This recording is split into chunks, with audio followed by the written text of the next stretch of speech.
Welcome back to Healthy Rebel Radio. This is episode 143. My name is Dr. David Deiser, and I'm here with my co-host, Amy Layne. Good morning. Good morning. Let's jump into it.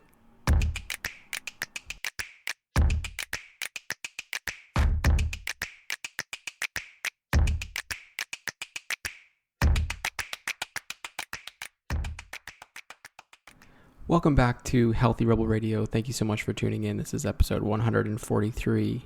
Last week was our first episode back after a very long hiatus since we had a couple of kids.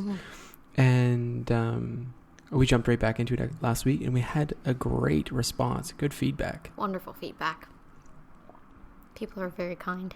Oh, so nice. We want to say thank you to everyone who messaged us and reached out, and Give my us patients ideas. My patients are listening. We've got people on all the social channels listening. People that were members 10 years ago that are still hanging in there with us. Oh, and reaching back out. It's so cool. Yeah, it's really It's an nice. amazing community. It really is. So thank you so much. And if you haven't let us know, please do. We're interested in what you would like to hear for topics. So you can contact us you can message me on Instagram, message me through Facebook, I guess. Is that still a thing? My page is still a thing. Your page is still a thing, Our community page, yeah. Yeah, you can message on the community page. And we'll share these episodes on our Facebook page, facebook.com/DamieHealth. And you can let us know what you'd like us to talk about. We've got a range of topics from raising kids in a healthy way to tons and tons of different nutrition advice. And then, of course, we're deep into naturopathic medicine now. Mm-hmm. And healthy lifestyles in general too, like how to have an actual happy, healthy lifestyle. There's just so much information out there. So much information. There's so many different ways you can go, and we try to kind of. And everyone, and don't think that any question is not simple. appropriate or too simple. Too simple or too complicated. There's just so much information out there that just really simple questions come up. Like, every day I deal with questions like, what do you think about the lectin avoidance? What do you think about this guy? What do you think about paleo, keto, vegan, game changers? What do you think about this topic or that? Just let us know what you're interested in. We'll go through it. We'll pick some things that we think are hot topics, and we'll jump into them. Yeah, sounds good. Okay, so sounds good. Let's get into today's episode. We've got a couple things to review. Closer to the end of the episode, we're going to do a new segment called Top 5, which we're really excited about. So I hope you all enjoy that as well.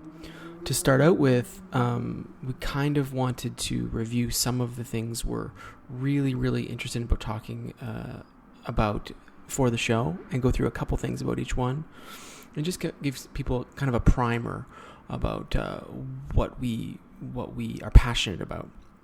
Like, the first thing that we talk about a lot is how to make the lifestyle easy, and that'll be a feature of the top 5 today.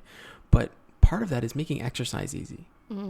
And you have been really good at that throughout these last 3 years. Like, you guys would be extremely surprised. Last episode, we talked about how difficult it is to do things for yourself.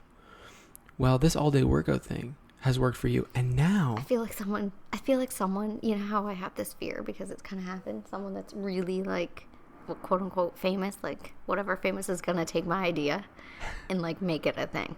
Okay, so they're going to monetize it. You don't know where I'm going with this then, do you? My all-day workout? Yeah. What? Okay, so the paleo Did guy. Someone do it? No! Are you serious? He's not monetizing it, but there's this guy. He's, I think do you remember Mark's Daily Apple? Yeah, I remember. He's awesome. He's got a great blog, and he was kind of the first people on the paleo thing. Anyways, I've noticed that recently he's just been going on about kind of the all-day workout where he's like, you don't have to worry about it. Just get a pull-up bar, and then every couple hours, just go do some pull-ups. Ugh. Mine's more functional, though. Mine's every time you go to pee. Every time you go to pee. I really like that.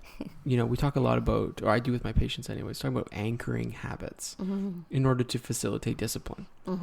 And sometimes we just don't think about that enough. Like, oh, this is just way too much.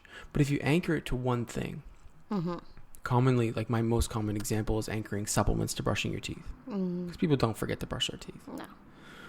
But you've done the every time you go to pee, which ends up being a lot sometimes. Oh, yeah, especially when you're pregnant. It's funny because I was just talking to my girlfriend that's 9 months pregnant. And I was like, are you doing your squats? And she just kind of was looking at me. I was like, every time you go to pee, drop 30. And she's just like, okay. Glad we're friends in real life. But yeah, like every time I go to pee, I do 30 squats. Yes. And the remarkable thing is your consistency. You know, I think that there's that drive there when you can't get what you're used to, which is 30 to 45 minutes of a hardcore workout. Yeah, you miss it. Yeah, definitely. So it makes you feel like at least you're doing something. And then it's funny because the attitude of at least you're doing something adds up to like being something great. Right. So also, you know, when I used to just sit at my computer all day, I always had my weights right beside my chair. So every time I'd come back from using the washroom, I would do, you know, 10 delt raises, bicep curls, tricep kickbacks. I did that all day, every day. And now it's like when you're playing with the kids in the bedroom, you're like doing the leg extended. Oh, yeah, we do everything. Well, it's so funny because now True's so used to it. I'll be like, True, let's go, whatever. And she'll be like, just a second, I just got to do a workout. And she'll like get down and do a move. Oh, that's so it's cute. so adorable. That's sweet. The other day we were leaving the park with a friend and she's like, just a second, I just have to do some pull-ups. And she goes over to the pull-up bar and she's like, okay, I'm ready. Oh, that's adorable. So, I mean, she's kind of doing it too. Yeah, instilling some good habits there as well. And you can do it. You can do it. You know, it's tricky because the longer you go without exercise, the more you forget how good it feels. How good it feels. And just, you know, I feel like so much of what's going on online, like the extremes rise up. So like the extremely fit people that have an hour and a half a day of like a killer workout set in like, this is what you need for equipment, or this is what you whatever. These are all the devices you need to count all the things, that do all the things, whatever. And then that just like overwhelms the average person. Because I mean, even now looking back, like I had all the time in the world, but I thought I was busy then. Now, like the reality is we don't have childcare. Like I'm full on all the time. Like there's no time, you know? So to even think about like going out by myself for an hour and a half and going to a gym, it's not possible right now. Just listening to 30 seconds of that, you're like, oh, gross. Right? It's like overwhelming and it makes me want to just shut down. So doing something empowering, like I can totally do these whatever, and I make it fun, I make it light. It's not like it's like a mandated whatever. And the funniest part is it works. Like I'm going to show you a photo of my arms. The other day, I was sitting here, I was helping the kids do something, and then I was like, oh my gosh, my biceps look so good. Someone get my phone. Someone get a selfie. She was like, what are you taking a picture of? I'm like, don't worry about it. Don't worry about it. It's just my bicep. Just your mother's bicep. Just crushing it. When I leave my office, once a day I try to do some dips. I have these chairs that I can pull apart. Oh, that is legit. Right? Nice. Good for you. Holy smokes. It's pretty good. Not bad. That's awesome. Right? Triceps up poppin'. I'll have to share that one. Yeah. We'll just crop out the tricep. We'll put it in the show notes. Yeah. If you're looking to see this photo of this tricep, go to damihealth.com/episodes. See Amy's tricep. Let's put it at the top of the podcast page. Triceps all day workout. Let's play just out. do it. I really like that. Focusing on lean muscle mass, if you're not already doing it, it's one of the most important longevity tools in the world, and it doesn't take any money. And for women. Or time. Well, and it's so funny because I really didn't understand for women the importance of lean muscle mass and feeling good and all the things, and your metabolism and hormone balance and blah blah blah blah blah, but also just like aesthetically, the only way to really change your body shape is by adding muscle. And women get really like, oh, if I had muscle I'll get bigger, whatever. It's the only way to look tiny, because what happens is you can target things. Like I'm always trying to build my shoulders out so that my waist looks smaller, and I'm always working on my quads and my bum so that they rise up a bit, so that I, you know, so you have that shape, and it works. It's crazy. Like just the physical difference. Absolutely. And also like when you do things like go through a pregnancy and you carry that extra body weight and, you know, you don't work out as much, whatever, the recovery is so much easier. Like the muscle memory is so real. Like, and then when you do lose like 5 pounds, everyone thinks you've leaned out so much because you have that lean muscle mass underneath. It's just so important. That's a really good point. Yeah. Also, it makes you, just the energy you have. the energy, you know. Like the other day I was carrying Ever in the carrier on my front facing, and she's 22 or 23 pounds. She is. And then I had True, which is 33 pounds, and then her friend that's 34. And I was pushing them in the double stroller, and I had Ever attached to me, and it was nothing. Nice. And I was like, wow. Good for you. That reminds me of that time I was out for the run. Remember I told you the story? I went out for like back when we only had one child. I had time to myself because I was no help at all. Oh. I would go for runs. And one morning I was running up the steepest hill. We have a 9-block hill here in our community. And I was running up the hill, and I was on one side of the street. On the other side of the street was a mom pushing 2 kids in a stroller, running faster than me, and she was passing me. Crushing it. That's amazing. Moms are unbelievable. You're such a beast. Yeah, moms are beasts. Slow clap for the moms. Oh my gosh, slow clap. Developing lean muscle mass at any age is really important, but getting started as soon as possible, essential for women, because you know, bone loss is real. Serious. It's real, and it's hard. We have, you know, a good drug now in Prolia. If you're on Prolia, probably a good idea. Calcium supplementation can be, calcium D3K2 can help you maintain bone. But you have to start from a young age, challenging the large bones by having strong muscles and activating those muscles on a day-to-day basis so that those connections between muscle and bone are ridiculously strong. It really does help with bone turnover. It really does help with prolonged strength later in life and preventing fractures. So, I mean, it doesn't matter how old you are. Get started now. I know. And it doesn't have to be a big deal, like we said. Like, you know, it's the large muscle groups that cross the big joints, like squats, for example. And you could add a little jump to it. Yeah. Add a little jump to it. Oh, if you want to take it up a notch, you can add a little jump. Push-ups. It's so funny because, I mean, you don't even really need the weights if you don't want to. No, you don't. I enjoy using weights. Hill walking up hills, you know, anything that's... I'm famous for throwing in some walking lunges wherever I may Walking lunges. I mean, don't worry about what the community thinks. You could be in a crowd of people. I don't care. You'd be at Kids Fest. You'd be downtown, whatever, Robson Street. I will bust Do them some out. lunges. Always. I care not. No, and why would you? On the show, we're going to be talking a lot about the 2 things that people come to us probably the most for, aside from weight loss, which is increased energy and reduced stress. And I know you have a lot to say on this, and we won't get into all of it today, but I mean, you know, you've been through periods of prolonged lack of sleep and inability to make the meals you'd like to make, and you've suffered low energy, you've suffered adrenal fatigue, you've suffered B12 deficiency, a ton of different types of low. It's torture. Tough. Very tough. Then it adds a whole mental element that you can't quite explain because it like cusps on like chronic disease, right? Like the symptoms, and that is just mentally unbelievably fatiguing. It does, especially when you're the type of person that wants to do and go, and it's like being trapped. Well, and if you don't get ahead of it, like, you know, you go years and years of this, you know, type of burnout, and then you go to your doctor and you get some lab work and everything's normal. And they say, you're normal. And you say, no way. Yeah, and then you get an antidepressant. Because they'll be like, it's in your head. Yeah, this is a lot like what depression looks like, which, you know, in 12 minutes is probably the right decision in many cases. Oh, yeah, no shade, but it's at the same time, there's just better ways. And, well, you know, they're only effective in major depression. We know that. So, I mean, it's really tricky, but I use your story as a warning story for many people who are really pushing it. Because, you know, you got into that because you're pushing it too much. And you know that. We talked about that a lot, about the pots of coffee and the staying up all night blogging. Yeah, I was pushing it way too much. But at the same time, you know, it's funny. I was analyzing that this morning. And I was thinking, like, how could have I handled that differently? And I just don't see how I could have. Right.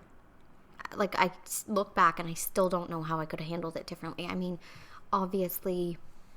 adding help would have been there are times in life when it was a time of type of push is required. And look at boot camp. I mean, and that's the thing. Like, I mean, that's what I never want to portray. Like, I sometimes feel like the positivity movement, although obviously I'm like deep into metaphysics, is like my jam, philosophy, the whole thing.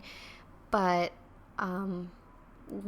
looking at it from a perspective of that life is always supposed to be super comfortable and happy is unrealistic and detrimental, because there are times, unless you were born into like just the most, first of all, like you're genetically gifted and like your family just, you know, loved you unconditionally and you lived in a really safe, wonderful environment and you had, you know, money at your disposal and you could go to school and you could do all the things, then maybe like, you know, you do have those rose colored glasses and that's wonderful and preserve that. But for the majority of the world, once you especially like hit 30, there's going to be real struggles. Like you have to go through some things. So there's going to be uncomfortable. And you're not failing at life if you're uncomfortable. Right. You're not failing at life if you're like, it takes your all. Right. And you're exhausted at the end of the day. And when you wake up, you're just like, ugh. It's like there are ways to make that better. And like there are ways to heal when you go through the push. But there are times in life where you're going to have to push. Yeah. Like, and you're gonna have to stay up late. You're gonna have to crush it. You're gonna have to be more than you were when you started. Absolutely. You know, I think about this concept for many different paths that people are going through, and I try to apply it. And I like to call it the press pulse, where you press, and then you take a break. Yes. We use it in integrative cancer care for advanced anti-cancer therapies. Even, you know, when you go through conventional cancer care, you go through toxic therapies, then you take a break and you see how things go. And we use it for in business, for example. Like this case, our problem was we didn't take good breaks. And again, I don't know how it would have been possible. Yeah. Like I look back and like, okay, like I could have hired help for myself, which would have been smart, and then it would have sent us on a more sustainable path. But at the same time, my goal was to help you get through school. Right. I wanted to give you something. It was continuous. There was no end. No, and there was no end. Like I wanted to give you something that I thought you deserved that you couldn't get. Yeah. So I just like. Unreal. And I'm unbelievably grateful. Yeah. You know, it just amazing what you did. That's not what I'm looking for. No, but I mean, because at the same time, I did that for you. But at the same time, like when what I did for myself is I gave birth to things within myself that I never knew I could do or be. Yeah. So really, like it was like you were the avenue of the gift, but really it was gifts to myself. So that takes reflection, and I'm so glad that you felt that. What I do like to think about when going through a hard time, and I said this to a friend recently, especially when you're going through something that you have to go through. Like there's no other way around. Yeah. You have to go through it. You're in it, mandatory. You're walking through the fire. I said one thing that I always ask myself, and I think that it's such a powerful thing, and it really helps me be a better person when I'm going through a hard time, is I ask myself, what qualities am I going to have to give birth to go if this circumstance lasted forever? Yes. Even though obviously everything really changes, great exercise. But it's unbelievable. Like because when I get flustered, I tend to get frustrated, and I'll call it mean, because I just get short and, you know, closed off and whatever. So when I ask myself that question, it's like, oh, I have to be patient. Right. I have to be kind. Can you walk me through the question again and give me a good example? So say you have to go through, I won't give details, but I have a friend right now that's going through some major things. And there's treatment involved. And the treatment is fire. You know, like it's awful. There's no way around it. She has to go through it. So, you know, when fear comes up and, you know, I don't want to do this and I can't be, you know, who I want to be, and I feel lost in this and I'm scared and all those things. If this circumstance were to last forever, which it isn't, it's just a path, what qualities would you have to give birth to be able to thrive in this? Right. Because if you look at life through a metaphysical lens, it's all to become more. It's all to be something, because we're all here to give things and become, you know, greater human beings, we'll say. So say you know, lack compassion for yourself. Mm-hmm. Maybe that's something that comes up. Maybe you lack, you know, just the resting in things you have to go through. Maybe you've been fighting against it and it takes all this energy. And when you realize that there are certain things you have to surrender, you know, surrender is not a negative thing. Surrender is a resting in the truth. Right. And walking forward. Absolutely. Right? Surrender doesn't mean giving up. Right. We've kind of been retrained to think that surrender is a negative thing, but surrender means like resting in grace. Yes. You know, resting in, you know, these big, deep qualities. I wish someone had to walk me through this. Like, you know, in order to be a naval officer, you need to go through. Right. And you need to sacrifice. And if you would have gone, like, would you agree that when you went through all that, I just look back on these hard things and I'll see with you, you meant, like, you wasted so much mental, physical energy wishing things were different or talking about how hard they were. Yeah, when you're in it. I did. Right. Constantly. So if you back then would have said, what qualities do I have to give birth to? And you stopped fighting the reality of what you had to go through. And you started going, oh, I'm going to have to be a person that likes getting up at 6 a.m. with a glad heart. Yeah, absolutely. Oh, I'm someone that's going to have to. Which funny, I am now. Right. Anyways, yeah. So, oh, I'm someone that's going to have to become stronger. Yeah. Oh, I'm someone that's going to have to rest in difficulty and be grateful for it. Oh, I'm someone that's going to have to face really, really hard things and still be kind to the people that I love. Right. You know, that's a place of empowerment. Such a valuable exercise. So when I'm getting really dark about things, I try to come back to that. Absolutely. And that's why I find journaling so empowering. Right. Because that's something that I'll ask myself in journaling, and then I'll dump all my answers of who I have to become, what I feel I have to work on. I shut it, I walk away from it, and I feel 10 times lighter. Yes. Right? Really and helpful. then I work on those qualities. Yeah. You know? Well, because, you know, you've been thinking about it, you've been writing it, you've been connected to that pen. Yeah. You know, and on the other side of things is the pulsing, right? Like, so, you know, you're in it. There's a reason you're in it. You're trying to accomplish this goal, whether it be to improve your business or become a naval officer or do whatever it is. Then you are scheduled for a break. And what we did was, when I was young, is we just drank too much. In the military, that's how you took your breaks. You went and you partied, and it wasn't the recovery that was conducive to the ultimate goal, and you didn't get the rest that was required to then go after it again. No. And I find that's incredibly common as well. Like, you're in something, you know, there might be an end in sight, but that end is not taken in a self-care manner. And now I'm trying to help people focus on self-care and think about, like, okay, this is a mandatory time. There's going to be a break. This is going to resolve. You know, you've practiced these qualities now, like surrender and that type of thing. What's the break going to be like? What are you going to do? And one of the most common questions I ask is, what do you do for fun? And you'd be so surprised at people who don't have examples of what they do for fun. People ask me that, and I laugh. You find joy in a lot of things. Give me a break. Come on. I know, but you know me.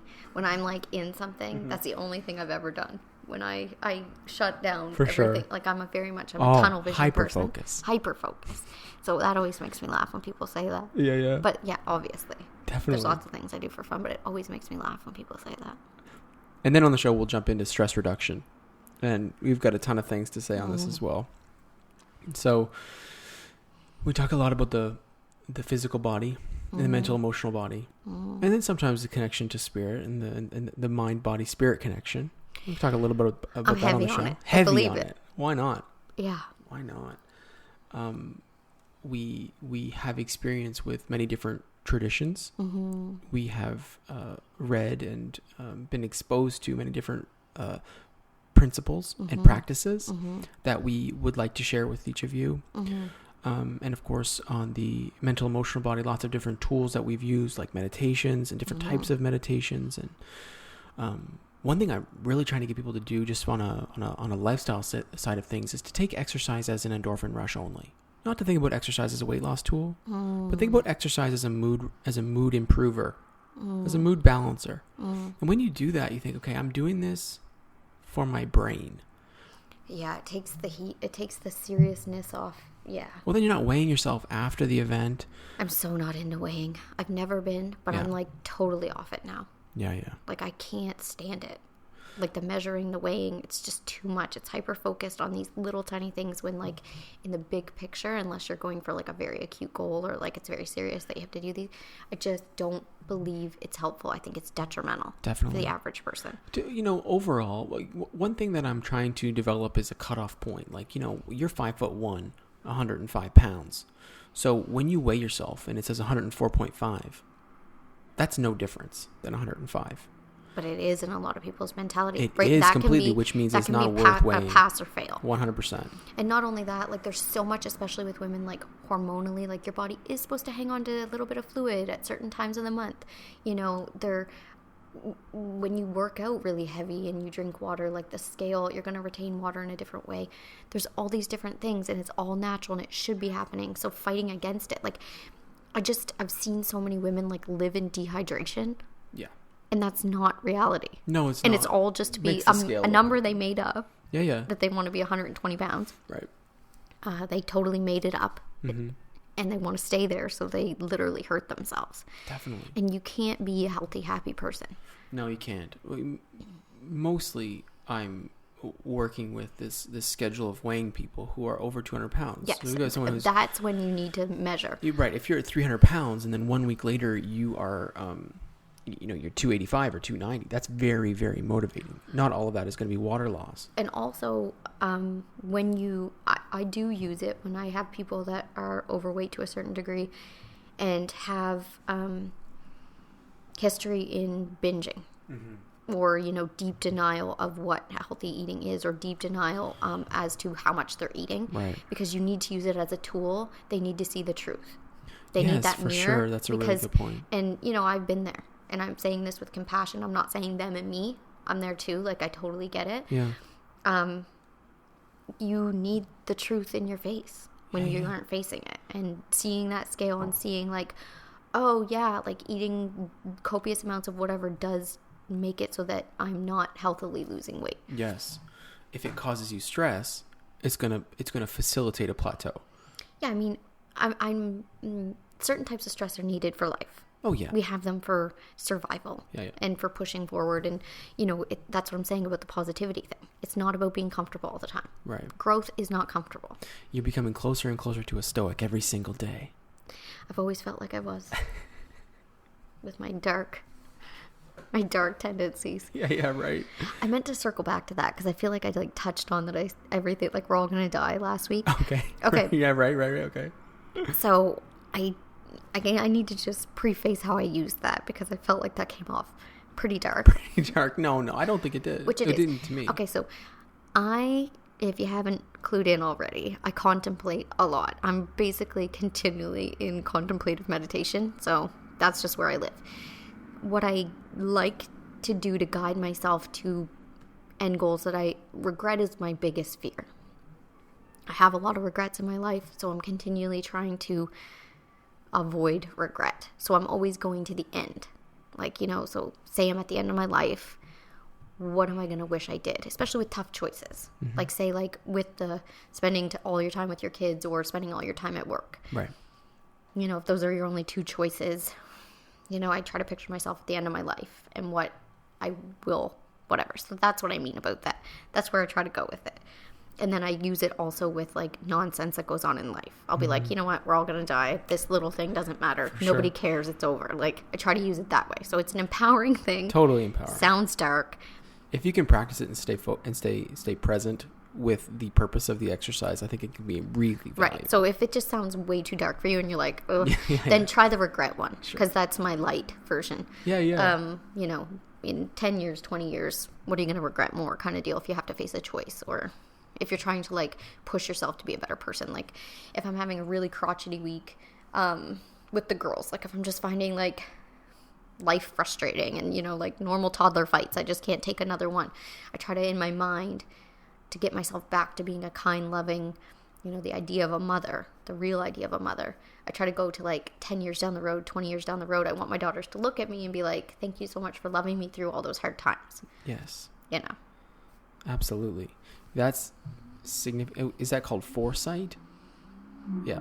Foresight. So you're looking at what you will be thinking at that time about the experience. And my motivation is always to avoid regret. Yeah, right. Not that I ever expect my daughters to turn to me and say that they owe me nothing in life, but you know what I'm saying? Like, I want them to not say it, but feel it. I want them to feel that they were unconditionally loved, and I want them to look back and be like, oh, God, sometimes we're rough out there. Mm-hmm. But our mom always loved us. Not looking for them to say anything to me. I also don't ever expect that. Definitely. And I think that the being super noble in that sense is also very calming and very freeing. Like, I am doing my absolute best here. That's all you can do. Yeah.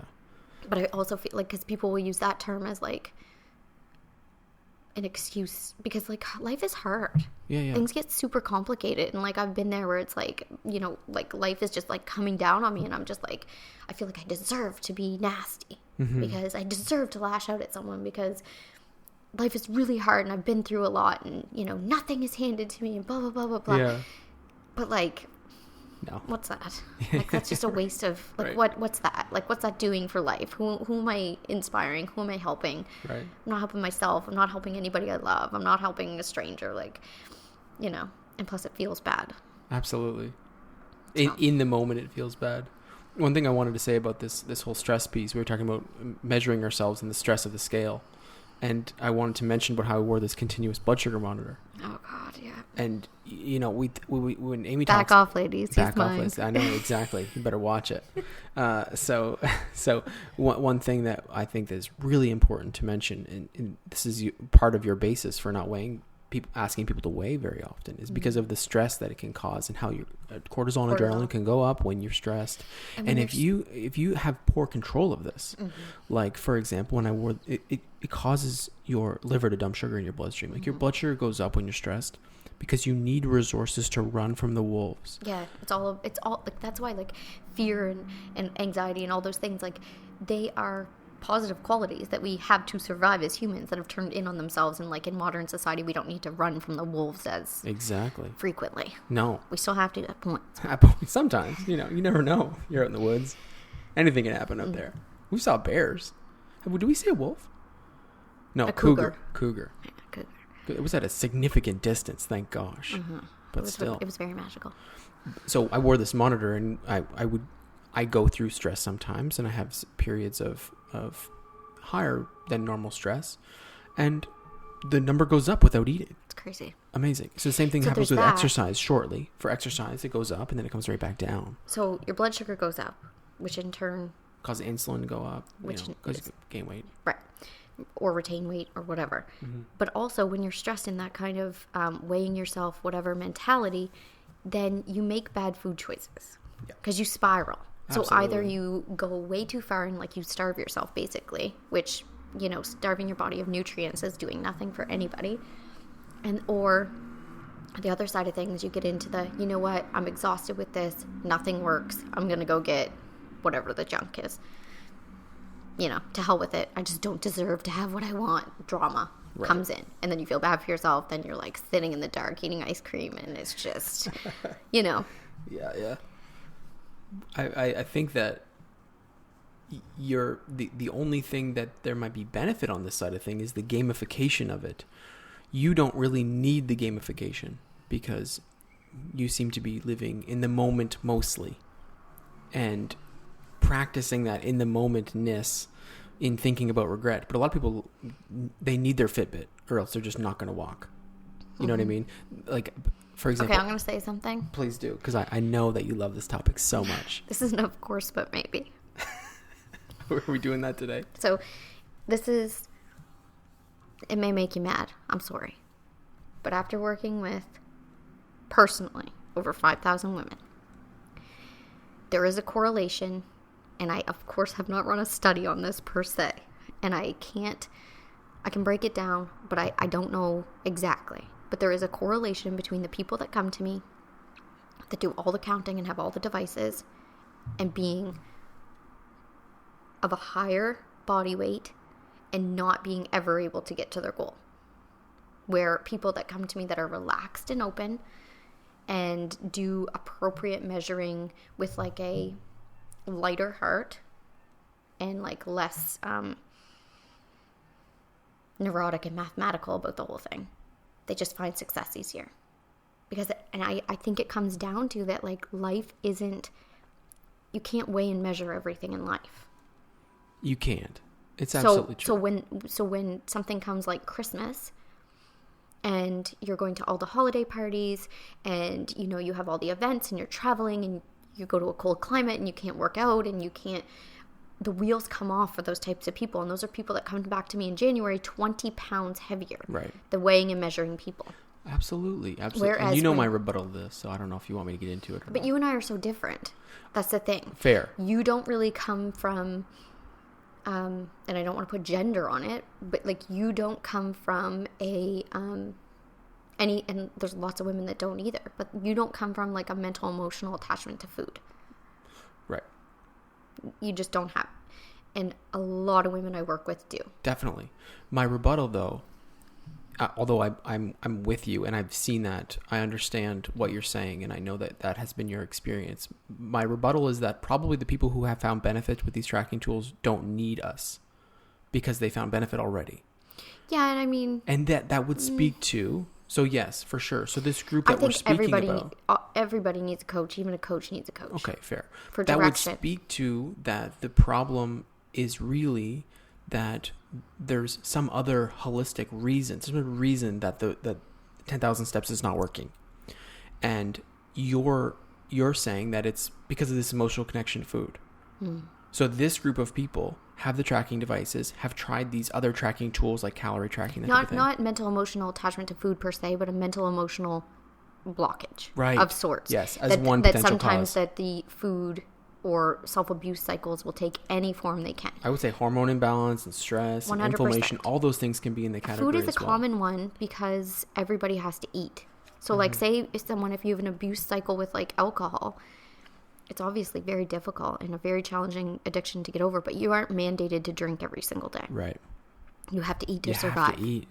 So it's a very tricky one because you're forced. It's in your face. You have to make good with this if you want to live the rest of your life in peace. Yeah. You have to. There's no other way out. Right. It's a no way out situation. Good point. Every day. That being said, I just had a thought because I was thinking about the tools that I give people. Let's do next week's podcast. You should make a note. Let's do how to avoid weight gain during the holidays because I have awesome hacks good time of year. that are super easy that everybody can. Next week is the American Thanksgiving too, I think. There we go. Yeah. Excellent. Because I have really great tips that are universal for everyone, no matter where you're coming from with this. And they literally, every time I've used this with my clients, it works. Yeah. That's why the holidays are so big on joining programs and why I encourage people to join a program before the American Thanksgiving. Definitely. Well, good thing about our program, it's a lifetime program. Once you sign up, you have the resources for as long as you need. Well, thank you for sharing because, this group, if you're doing something and it's not working, then this is not the thing that you need to be doing. There's some other issue. But that's why I feel like working with someone is a really good mirror. Yeah. Because also people will, tell me this isn't working. Your program's not working for me. And I'll say, okay, let's do our check-in. And we go through these weekly check-ins and it'll be like, what did you eat? What did you drink? What was your stress level? Whatever. And then more often than not, I don't have to say a word. Right. Because they'll write it down and be There it is. Oh, I'm not doing your program. Yeah. And, or I didn't see my blind spot because we all have our blind spots. Absolutely. Self-reflection is so powerful. It is. And so is lab reflection in certain cases. Like my example of this is I have complicated cases where I'm putting people with hypothyroidism through fasting protocols. And I'm spending a lot of time studying the negative ramifications of prolonged low calorie and prolonged fasting on hypothyroidism. And how when you cut calories when you are hypothyroid, your medication is less effective. So you can throw someone into a plateau by asking them to challenge their caloric intake if they're hypothyroid. And you might have to change the dose of the prescription, which makes it even more difficult when you start eating again. So we have to follow up with the labs and we have to make sure we only do short-term fasting. It's another example of how there can be this random plateau that seems like it shouldn't be happening, and tracking things like weight can be extremely discouraging. I haven't eaten in 5 days and I haven't lost any weight. Well, now thyroid hormone's not working. It's a little more complicated than just calories going in. So that's another example. So let's jump into today to our new segment. Our new segment for the show is called Top 5. And today we have... we're going to cover something that is highly requested on both of our practices, and that's how to make eating easy. And I know you have a ton of tips on this. I asked you to come up with 5. I think you've accomplished it. Let's review. 1 million. So what is the title of this? Top 5 what? Top 5 just ways to make healthy eating easier, especially when you have children. Okay. Because a lot of the complications that people feel they have with healthy eating is real food takes prep time. It doesn't come in like a little plastic box that you can just open. And so, yeah, there's totally surrender. It's going to happen. This is our new life now. Once you start eating healthy, it takes time. It takes work. But it's not as dramatic as what people make it seem. Okay, so here are 5 things that help me or help us in our family have just a very simple, healthy eating lifestyle. They're make life easier. I don't even know. Like, it's funny that this is top five because you've got a million of these. So it's kind of like these are just 5 I've been thinking about that I just think, oh, this makes our life easier. Well, I need this. This is partially selfish because there are times when I'm having to make food for myself now. Now that I'm an adult, and any tips that I can get, I'll like be reviewing this podcast episode over again. One thing that I think, I don't even know how to say it, maybe it bothers me or I think that people are misled, is that they think that eating has to be like this exciting adventure all the time. And I have little patience for it because I think that it should be an exciting adventure in that like natural flavors come back and like you cleanse your palate, but like you don't have to eat like around the world every single week. Like, just calm down. Like, I know, it's so delicious though, Amy. Totally, but like I feel like there's a difference between being passionate and doing that and like causing yourself stress that like you're not shaking it up enough. And like, I don't know, I just feel like people get really dramatic about it. Definitely. And I just think it's completely unnecessary. Yeah, well, you know, in saying that, I'll just say one more thing before you get into this. I've like found a new love for Bragg's and olive oil and these things that just balsamic things that salsa. It changes. It makes everything tasty. Guacamole. Exactly. It's just really simple Like, I love mustard. I know that's crazy. I like you different do. mustards. You can have like I'm just like rye toast and olive oil. You can have whatever and mustard. I feel like if you just like always have on hand like nutritional yeast, hemp hearts, mustard, olives, different pickles. Like, I feel like you can make anything, like any salad, just divine. Oh yeah. And just by adding those different, like hitting on spicy, sweet. You see this? I'm pulling out tip 6, tip 7, tip 8. We'll cover. These are just like things that I don't even know why I picked these. I feel like they're just things that when I boil it down, I've just made things really simple and easy. So number 1 is the fallback hummus platter that we do. And it's a family sharing thing. So what I'll do is I'll make just like copious amounts of hummus, and I'll make it really plain because that's what the kids like. I make just with chickpeas, olive oil. I throw in hemp hearts for extra protein, and Bragg's, and that's what our kids like. Sometimes I'll squeeze lemon and add garlic, but our kids like it plain. Sometimes I'll shake it up and add some spice to it, put some sriracha, whatever.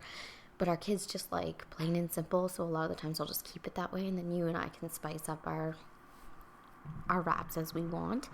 So what I do with the hummus platter is I just make a huge amount of hummus, literally put it in the middle of a great big plate. I add, either like iceberg lettuce wraps or romaine lettuce wraps, or even you can do cabbage, you can do collard greens, whatever. That's like the filling or the wrap, and then just literally load a huge platter with every fruit and vegetable that's in our fridge, and olives and pickles and banana peppers, or roasted sweet peppers, whatever, just anything we have, nuts, seeds. I go crazy. Like for the kids, I'll add like dried fruit sometimes, like just everything, put it all out there, and everybody just kind of makes their own little wraps, and we all eat until we're full, and it's delicious. You can shake it up, you can spice things differently. Whatever you have in your fridge is, if you have time, you can roast cauliflower, spice it, and it's almost like a delicious meat. When I'm really feeling creative, I'll do I take walnuts and I'll pulse walnuts with like Bragg's and a little bit of spices and make like a beef, a vegan beef. If you eat meat, you could do whatever and put that on the side. You can make it look beautiful too, like what you did for True's birthday. It's kind of like a similar idea what you did, right? And then just made it look super pretty. Yeah, and you can also like I just shake it up, and I just, for the kids, I'll also add like pea chips to the side, like things they can dip. Like, I just keep it really fun. Like, sometimes I'll add a little bit of guacamole on there. Just keep it really fun. Lots of flavors, just fresh, easy. It's like, could not be easier. It takes me like 10 minutes to chop everything up, lay it on a plate, wash everything, make it look beautiful, and everyone is full and super satisfied. Yeah, and you find that people reach for what they need to. Yeah, definitely. It's a good way for kids to explore. Roast seaweed too, because the kids love that, and it's a great way for the kids to explore. They eat that up first. I wonder why. Probably. I wonder if they really need it. Probably. I need salt. Not eating much meat. I wonder if that's part of the desire for salt. They don't eat any meat, just to clarify. Oh, I said much meat. Nobody here eats meat. They're not eating very much. No, none at all. No. Oh yeah, and the other thing, like sometimes when I want to shake it up, I'll just like, if I cut up fresh dates and then put it on fresh like a dates really, make everything really better. Spicy lettuce wrap. Yes, I can't even explain how delicious like banana peppers with dates are. Okay. It's making my mouth water just thinking about it. It's honestly, so and good. we just ate. Okay, so number 2 is like my one pot dinner. I like my cast iron pan because I can either do on the stove or I can use it in the oven. And in the winter, I love to do just I call it one pot, but it's my big cast iron pan, one pot meal. And what it is I just, whatever's in season for vegetables, I literally throw it all in my cast iron pan with like coconut oil. I do different spices. I try to pick a different bean or lentil, I rotate them. Yeah. Herbs, whatever, toss it all in a pan, bake it, literally serve it. For you and I, often we'll serve like that type of mix on spinach or mixed greens, and for the kids, I'll like serve it on, say, brown rice or quinoa or a mix. Sometimes I mix greens for the kids, and everybody loves it. I'll use different sauces. Sometimes it's just spices. There's a lot of delicious spice mixes from Epicure. I love them. They make life very easy, and you can use them with any oil. But sometimes I just use like a miso. Yeah, right. Or Bragg's, and I keep it super simple. And then like we can all do whatever. Like last night I put salsa on top of mine. Loved it. That's just what I was in the mood for. A couple tablespoons of guac. Like you can make anything a Mexican bowl. It's delicious. We're really liking it when you do it with kidney beans. Everyone in my family is obsessed. I don't know what it is, but just recently. But also lentils. You guys are all obsessed with lentils right now too. And you can hide lentils in everything. Yeah, you really can. So that is a good one. That's a good one. So number 3 is kind of redundant.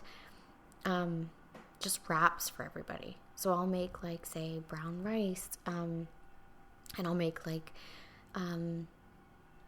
black beans, and I'll chop up bell peppers and roast them and like do whatever. And then for you and I, we will often do like a bowl. So I'll put that on top of greens or on top of cauliflower, or use like collard green wraps or lettuce wraps, whatever. And for the kids, I just put it all on like a brown rice or quinoa or, and they love it. It's just so easy. Like using wraps, like they think it's so fun. Like I can wrap up literally any food in a little wrap for these kids. Like I use a whole grain wrap for them. They think it's the best thing on earth. Oh yeah. Well, I think what you do here is you have this combo plan where you have like some grain, like rice or quinoa or something, and then you've got some vegetables, whatever we have, and then usually it's either hummus or guacamole. And I always do a lentil or bean. Oh yeah, or a lentil and bean too. Or sometimes I do tofu too, because True is like loves she tofu. does love those. Those are good. It's kind of like the adult version of the silly kid peanut butter wraps. Like whenever I was in a pinch, whenever I was in a pinch, peanut butter wraps. This is like the adult version of that. Like let's get some nutrients from each category of food, put it in a wrap. And for True now, I can just cut up the wraps into smaller wraps, and she can do it herself. I give her the bowl, give her a spoon. She loves it. It's fun. She thinks it's amazing. Then she's like, "Ooh, try the one I made." She thinks it's like all different and fancy. It's so cute. It's adorable. And they get to play with their food, and they get to like experience quote unquote cooking, and everybody still gets to eat, and life moves on. So I relying on like the green wraps for us and the real wraps for them. Sometimes we do roasted seaweed wraps for you and I, which I really love that as well. That's an easy one. Yeah, funny thing. Most people say that they eat sandwiches for lunch, or when they go out, they get sandwiches. Not a lot of people talk about wraps. You're getting less carbs for sure. And I would say, like, if you're taking your lunch to work, don't make the wrap before you sit down for your lunch. Pack your wrap in, like, waxed paper and put the stuff on the side, because you don't want an ooey gooey. Or if you're doing roasted seaweed, or if you're doing lettuce wraps, pack your lettuce on one side and the food that you're going to be putting into them separate, because you want everything to be fresh. Yeah, right. That makes sense. Yeah. I like that one. Yeah, you're welcome. So number 4 that I find really easy is when I do make meals at night, I always find myself like steaming. Like while I'm doing anything, I always steam a veggie that we're going to use that night or not. And I always make more beans, lentils, and carbs than we need. So I'm always making big batches of, like, say, brown rice or quinoa or even oatmeal for the kids, and beans, roasted chickpeas, and say I'm steaming vegetables or cooking stuff for us. I'll also, like, while I'm just cooking, throw, like, a butternut squash in the oven and steam some, like, broccoli and cauliflower. And I always just pack up, separate things, put them in the fridge, and then the next day I can make a really delicious lunch when my kids are melting down and go from I'm not hungry to I'm starving and I need a nutritious meal. So I never have to fall back on junk. Your kids and your husband. Well, yeah, I mean, kids. 0 to 100. The thing about that is just so nice for someone like me to be able to put together a salad really quickly without having to think about it. It's easy as prep. Yeah. It really is. Like, once you get in the habit of just making more food than you need, and, like, oatmeal might even sound gross. You have to make the right stuff. But it's totally not. You make can make right oatmeal things at night, and not even overnight oats. I mean, if you're into that, do that. But, in the morning, you heat it up with, whatever, like, soy milk, rice milk, cashew milk, whatever for the kids, and it's delicious. Yeah. You top it and whatever. It's, like, fresh. It's perfect. Same with the other foods for them. Yeah, it's good. So I like the prep stuff, and, like, if you're making, say, if you want to make beans that are dried, like in lentils, these aren't things that, like, a lot of people don't have 2 hours to prep meals. For sure. Let's be honest. Yeah. So while you're at night doing your cooking of whatever, just throw some extra things on. It takes literally no work to throw things in water and let it boil. Right. Or steam or roast. Well, it's just no extra work. We have to think about, like, this part of this is, for our members, we restrict carbohydrates usually at night. And for myself, I try to as well. So in doing that... So complex carbohydrates, not... we're restricting grains and starchy veg. So we restrict grains and starchy veg after 4 p.m. So basically, if we have these different foods ready and prepared in the fridge, it's so easy to make a salad or salad wrap or stir fry. And that's how you make a meal that you give the carbs to your children. They need it for brain, that's for right, growth, for and sure. for development at dinner.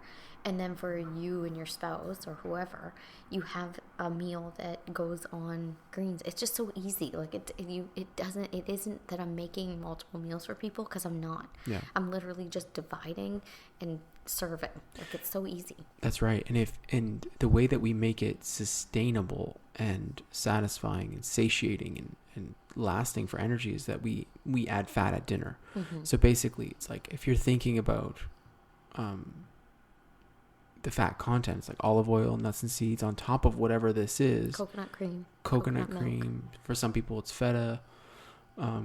You're getting enough calories. People have enough energy, get enough resources from that meal without nuts having and the grains and like starches. On a salad. Absolutely. Delicious. It takes very little to tip you to the point that you need.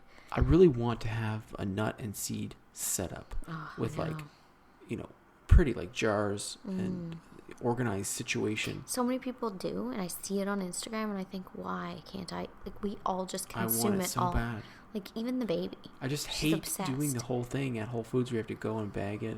It's not even that for me. It's that everyone eats everything. It's like I constantly I can't be a logistics officer of my house. I just can't. I don't want to be it. I know. I'm not trained for this. I'm not. I don't want to be it. I don't want to do it. Anyway, the last one, number 5, is just coming back around to the just keeping, meals simple. And just keeping the basics simple. So, one thing I was thinking about the other night is I roasted a butternut squash, and I roasted some broccoli, and I did different peppers and onion, and like did all these things just in in the oven with a little bit of coconut oil and was just roasting everything. And then I just, took it out of the oven. Then I was like, what am I going to do with it? And on this night, and, I just did salt and pepper in the oven. I decided to do, a coconut milk curry with these things. And it was to die for. Amazing. To die so for. Good. Still thinking about it. At the very end, I added brown rice vermicelli because the kids love it. Yes. I thought it'd be fun. It's different. We don't mix those usually. And it was like a to die for meal, but it made me laugh because the base of the meal, I do that, like, sometimes I just do it on a salad. Yeah, right. And we just do I'll do an olive oil balsamic dressing on that, or and maybe sometimes a little bit of maple, or I'll do, I have a delicious nutritional yeast, tahini, dried mustard dressing that I do, that David and I, that's really it's good. Like almost cheesy, it's just to die for. But like just keeping it basic, so you can just start your meal, just roast a ton of veggies or steam a ton of veggies, and then you can do it so many different ways. So like the coconut milk, whatever, you can do curries, you can do different spices, you can do the simple miso brags that we adore. You can do salsa and guac, like you can just top anything. It's just, you can do anything. Absolutely. And like black beans roasted in the oven are so delicious. Oh, it's amazing. And again, you can do that. Like, it's just, the possibilities are endless. For sure. Sometimes when I'm super uninspired, I'll do that. I'll roast everything. Then there's this boxed organic, I'll have to look it up, but it's a butternut squash vegan soup. That's right. At Whole Foods. I'll have to look up the name. There's two brands. One has dairy and one doesn't. It's the one without dairy. And I'll just take all the roasted veggies, put it in that soup, warm it up on the stove, add like a little bit of curry. Yeah, that's a really good hack, actually. Easy. Yeah, that's a good one. And everybody that has it is like, my sister, when she came out, she's like, you have to send me this recipe. It was hilarious. Yeah. So good. It's not a recipe. It's just so easy. You just have to keep it simple, be kind to yourself, just get the basics done. Roast the veggies, cut up the fresh veggies, get everything out and ready to go. Well, on a selfish note, I want to say thank you, because now if it's me with the kids, I can just review this episode and I can get ahead. Hot tips. So that's our episode for today. Amy will step out and help little Ev, because that's how she ends episodes. We want to say thank you so much for listening. And we will be back again next week for the next episode of Healthy Rebel Radio. If you want to hear more from us, more from Amy, more from me, you can find us on Instagram, Twitter, Facebook, all the good places. Amy's handle on Instagram is instagram.com/DamieHealth or @DamieHealth. That's her personal page, transforming into more of a holistic nutrition page in the next few months. You can find me. I post little talking head videos on YouTube about things that I'm interested in, and I'm hoping to ramp that up here in the next couple of weeks and get posting again. And you can find our company page, Damie Health, on Facebook at facebook.com/DamieHealth. Our website is damiehealth.com. Hope you'll check it out. We have an app on the App Store called Healthy Rebel Recipes. And where else? That's a lot of places. That's enough places. We want to say thank you so much for listening. If you like our show, if you're enjoying it, if you're getting lots from it, please rate and subscribe on iTunes, and give us a shout out on social media and let us know what you'd like to hear from us. We're going to share as much as we can about the things that we know. So thanks again for listening, and we hope you have a great weekend. Okay, talk soon.